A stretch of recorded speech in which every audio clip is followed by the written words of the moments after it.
உங்களை BJP B team சொல்றது உண்மையில நீங்க பிஜேபி உண்மையிலே ஏ டீம் தான், நீங்க பி டீம் கிடையாது. ஏன்னா நீங்க சமீபத்தில் எடுத்துக்கலாம்,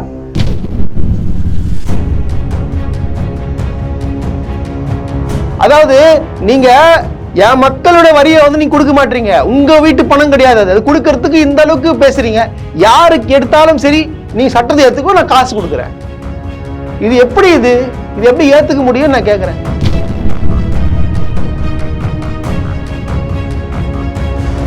எதுலையுமே வந்து பாஜக அரசு அப்படின்ற ஒரு வார்த்தை வரவே வராது.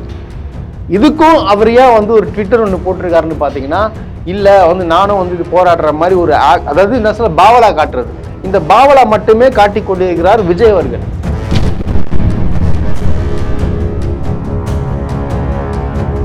அவனை விடவே கூடாது, கேட்கணும். எதுக்கு ஏன் காசை கொடுக்கறதுக்கு நீ உன் சட்டத்தை ஏற்றுக்கணுன்ற அவசியமா இதுல கான்ஸ்டிடியூஷன்ல இருக்குதா? நீங்க நான் மும்மொழி கொள்கை கொண்டு வந்தா அந்த ரூல்ஸ் இருக்கா அப்படின்னு சொல்லிட்டு கேட்கணும்.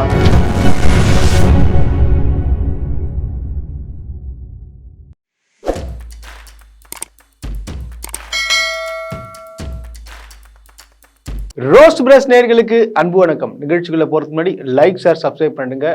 வாங்க நிகழ்ச்சிக்குள்ள போலாம். இப்பதான் பாத்தீங்கன்னா மத கலவரம் முடிஞ்சிச்சு. இப்போ அடுத்தது இன்னொரு விஷயத்த கொண்டு வரானுங்க, இந்தி திணிப்பு. அதாவது தேர்தல் நெருங்க இந்த பாஜக அரசு வந்து தங்களுடைய வேலைகளை வந்து செய்ய ஆரம்பிச்சிட்டாங்கன்னு சொல்லாங்க. தமிழ்நாட்டில் மட்டும் மெயினா ஃபோக்கஸ் பண்ணி, அதாவது இந்த ஹிட்லர் காலத்துல எல்லாம் பண்ணுவாங்க பாத்தீங்களா, ஸோ அந்த மாதிரி தான் அவங்க பண்றாங்க. ஒவ்வொரு விஷயத்தையும் வந்து திணிக்கிறாங்க. நீங்க இதை தான் பண்ணணும், நீங்க இதை தான் பண்ணாதான் எங்க சைட்ல இருந்து நான் உங்களுக்கு ஹெல்ப் பண்ணுவோம், காசு கொடுப்போம்ன்ற மாதிரி விஷயத்த வந்து சொல்றாங்க. இது வந்து எந்த ஒரு எப்படி சொல்றதுன்னு நமக்கு தெரியல. ஒரு அரசுன்றது மக்களுக்கான அரசு. அது வந்து ஒன்றிய அரசாங்கம் சரி இல்ல மாநில அரசாங்கம் சரி, எல்லாம் மக்களுக்கான அரசு. மக்களுக்கான அரசு தான். மக்களுக்கு எது நல்லது செய்யணுமோ அதை மட்டும் தான் செய்யணும்.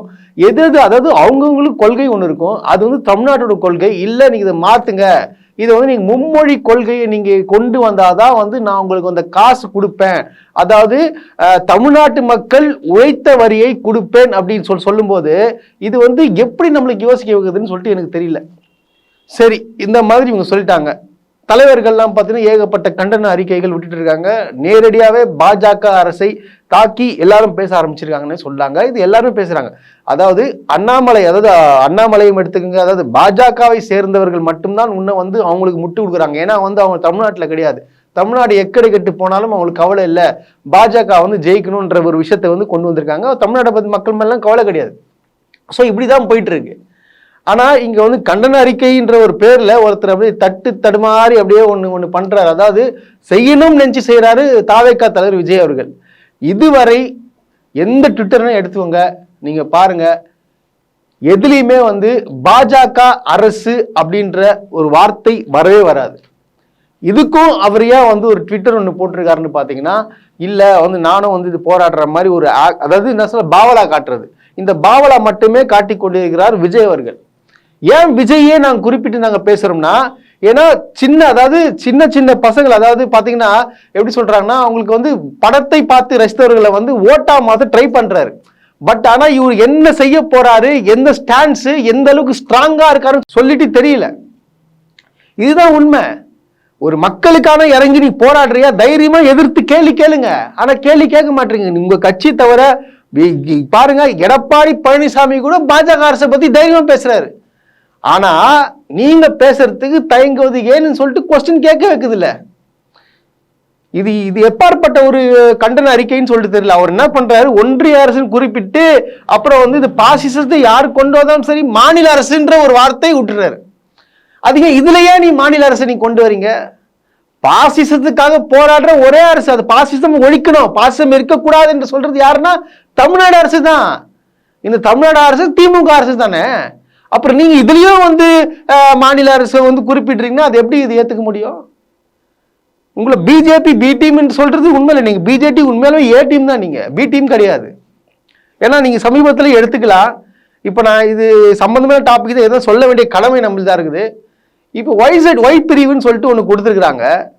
அதாவது த்ரெட் இருக்குன்னு சொல்லிட்டு தமிழ்நாடு அரசுக்கு, இங்க தமிழ்நாடு உளவுத்துறைக்கு தெரியாதா வந்து த்ரெட் இருக்குன்னு சொல்லிட்டு, அது எப்படி திடீர்னு வந்து சம்பந்தமே இல்லாம டக்குன்னு வந்து ஒரு ஒய் பாதுகாப்பு கொடுக்குறீங்கன்னு சொல்லிட்டு தெரியலையே. அது சீமானுக்கு ஏகப்பட்ட அச்சுறுத்தல் இருக்கு, சீமானுக்கு ஏன் கொடுக்கல அப்படின்னு சொல்லிட்டு கேள்விகள் கேட்டுட்டு தான் இருக்காங்க எல்லாருமே.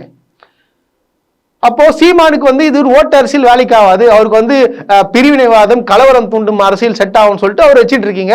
பட் ஆனால் விஜய் கிட்ட வந்து இளைஞர்கள் பட்டாளம் இருக்கின்ற ஒரே காரணத்துக்காக இந்த அளவுக்கு இவருக்கு வந்து இது கொடுக்குறீங்க, சலுகைகள் கொடுக்குறீங்க. அரசு வந்து உடனடியாக விஜய்க்கு அவர் கொடுக்குதுன்னா இது வந்து யோசிக்க வேண்டியது தானே. அது தமிழ்நாடு அரசுக்கு தெரியாம வந்து இந்த அளவுக்கு பண்றீங்க, தெரிஞ்சோ தெரியலங்க. ஆனா திடீர்னு வந்து ஒரு விஷயம் நடக்குது, ட்விட்டர்ல எவனோ ஒருத்தன் கத்துறான், முட்டை அடி பண்றான், உடனடியா வந்து அடுத்தது பார்த்தீங்கன்னா அடுத்த நாளே வந்து ஒய் பிரிவு பாதுகாப்பு கொடுத்துடுறீங்க. அது எப்படி இது? விஜய்க்கு எதுனா ஒண்ணு தமிழ்நாடு அரசு சும்மா விடுமா? உண்மைங்க. அது அது யாரோ தனி மனிதனை வந்து இந்த அளவுக்கு எவனோ வந்து தொடக்கூட முடியாது, அந்த அளவுக்கு தான் ஆட்சி நடந்துட்டு இருக்கு. விஜய் பாத்தீங்கன்னா ஆல்ரெடி பாத்தீங்கன்னா ஒரு வந்து அந்த பாதுகாப்பு பிரிவு வச்சிருக்காரு, தனியாவே பாத்தீங்கன்னா பிரைவேட் பாதுகாப்பு ஆளுங்கள்லாம் வச்சிருக்காரு, துபாயில இருந்து கொண்டு வந்து. ஸோ இப்படி இருக்கும்போது இப்படிதான் இந்த கண்டிப்பாவே வந்து யோசிக்க தோணும். ஒவ்வொரு விஷயத்தை பார்க்கும் போதும் சரி, இவர் வந்து பாஜகவுடைய முக்கியமான ஒரு பி டீம்ன்றது தெளிவாக தெரியுது. சரி, இது கூட வரலாம். இப்போ இந்த கொள்கை எதுக்கு நான் கேட்கிறேன், இந்த கொள்கை எதுக்கு? அண்ணா அவர்கள், அதாவது அண்ணா கலைஞர்லாம் பாத்தீங்கன்னா அந்த காலத்துல வந்து இந்தி திணிப்பு போராட்டத்தை எடுத்து மிகப்பெரிய ஒரு போராட்டம் வெடிச்சுது. இது சாதாரண போராட்டம் இல்லை. அந்த போராட்டம்லாம் வந்து எடுத்து வந்து இந்த வந்து கண்டிப்பா 1960 வருஷத்துல பாத்தீங்கன்னா அண்ணா அவர்கள் வந்து சட்டத்தை கொண்டு வராரு. இருமொழி கொள்கை தான், தமிழும் ஆங்கிலம் தான் வேணும்னு சொல்லிட்டு கொண்டு வராங்க. இதுதான் உண்மை, இது நடந்துச்சு. இதை உடைக்கணும்ன்ற காரணத்துக்காக இப்ப திருப்பி வந்து திணிப்பு, அதாவது இந்தி படிச்சாகணும், எல்லா கல்விகளிலும் பாத்தீங்கன்னா வந்து இந்தி இருக்கணும் அப்படின்னு சொல்றது, இது வந்து எப்படி ஏத்துக்க முடியும்?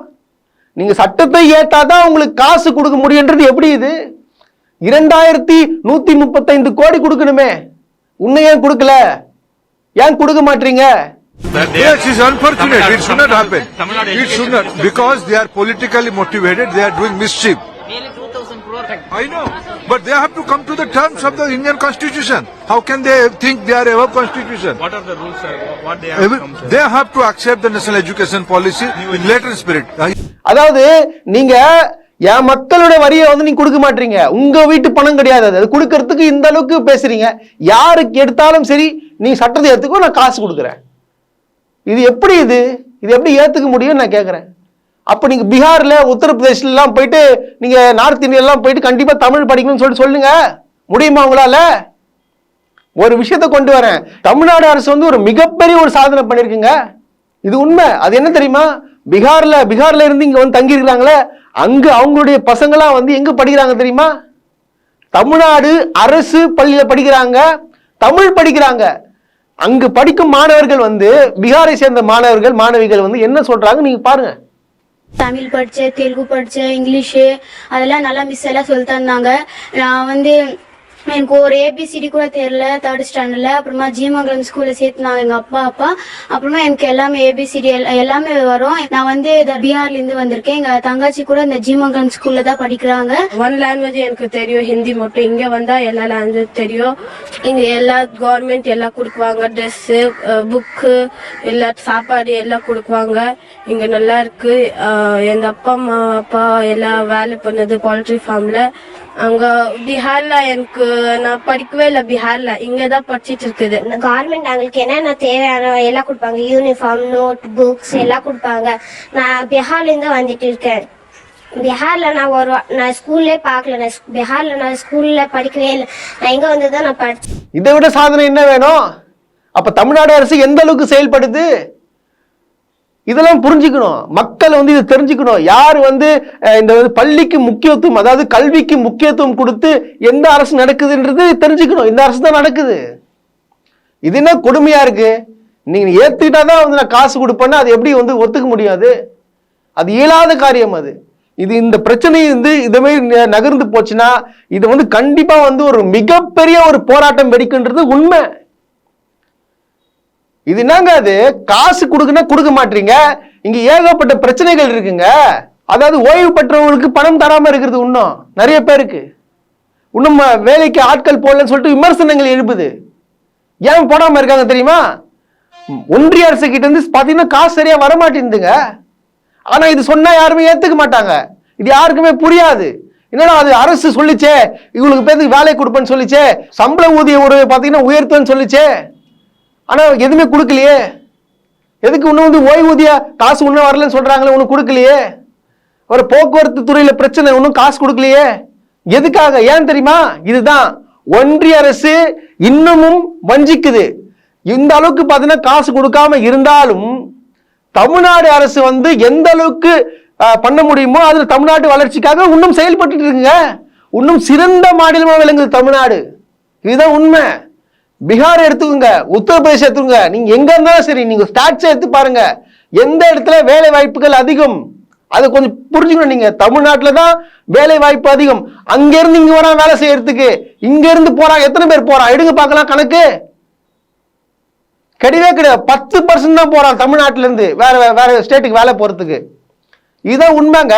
அப்போ வளர்ச்சி இருக்குல்ல, வளர்ச்சி இருக்கிறதுனால தானே வந்து அவன் யோசிப்பான், என்னடா அது நம்ம எதுவுமே கொடுக்க மாட்டோம், எப்படி வந்து இவங்க வந்து இது பண்றாங்க. இதுதாங்க அரசு. இதுதான் அரசு. எந்தெந்த விஷயத்துல வந்து சிறப்பா செயல்படணுமோ அந்தந்த விஷயத்துல கரெக்டா பண்ணிட்டு இருக்கு. ஆனா இதை எதிர்க்க இந்த பாசி சக்திகள் வந்து உள்ள போந்து இந்த அரசு சரியில்லை, இவன் சரியில்லை, அது சரியில்லை, சட்டம் ஒழுங்கு சரியில்லை, ஏதோ பேசி பேசி பேசி பேசி மக்கள் மனசுல வந்து விஷத்தை விதைச்சு ஆக்சுவலா வந்து திமுக அரசை வந்து அழிக்கணும்னு தான் பாக்குறாங்க, தவிர வேற எதுக்குமே கிடையாது. இதுக்குள்ள அனைவரும் ஒன்று திரண்டு போராடினாங்க. அது எல்லா கட்சியும் ஒன்று திரண்டணும். ஏன் காசு கொடுக்க மாட்டீங்க? இது அரசு கொடுக்க வேண்டிய காசு இல்லைங்க, மக்கள் உங்க காசு. அது நீங்க கேட்கணும், எல்லாரும் கேட்கணும். ஏன் இப்படி பண்றீங்க? பாஜகக்காரங்க ஒருத்தவனும் உள்ள வரக்கூடாது, அவனை விடவே கூடாது. கேட்கணும், எதுக்கே ஏன் காசை கொடுக்கறதுக்கு நீ உன் சட்டத்தை ஏத்துக்கணுன்ற அவசியமா? இதுல கான்ஸ்டிடியூஷன்ல இருக்குதா? நீங்க நான் மும்மொழி கொள்கை கொண்டு வந்தா அந்த மாதிரி ரூல்ஸ் இருக்கா அப்படின்னு சொல்லிட்டு கேட்கணும். ஆனா கிடையவே கிடையாது, ரூல்ஸ் கிடையவே கிடையாது. ஒரு மத்திய மந்திரி அசால்ட்டா சொல்றாரு, நான் சட்டம் போடுறேன், அதை நீ ஏத்துக்கோ, நான் உனக்கு காசு தரேன். இது என்னது? இது இங்கெல்லாம் இது செல்லுபடி ஆகாது. இந்தி திணிப்பு இங்கெல்லாம் வேலைக்கே ஆகாது.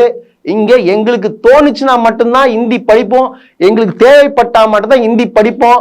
அதனால வந்து இந்த இந்திய திணிக்கிறது, இந்த மத கலவரத்தை கொண்டு வருது, ஏதோ ஒரு பண்ணி வந்து தமிழ்நாடு அரசை தமிழ்நாடு வந்து மடைமாற்றி நீங்க வந்து உள்ள பூரலான்னு நினைக்காதீங்க. இதெல்லாம் வேலைக்கே ஆகாது. இது வந்து பெரியார் மண்.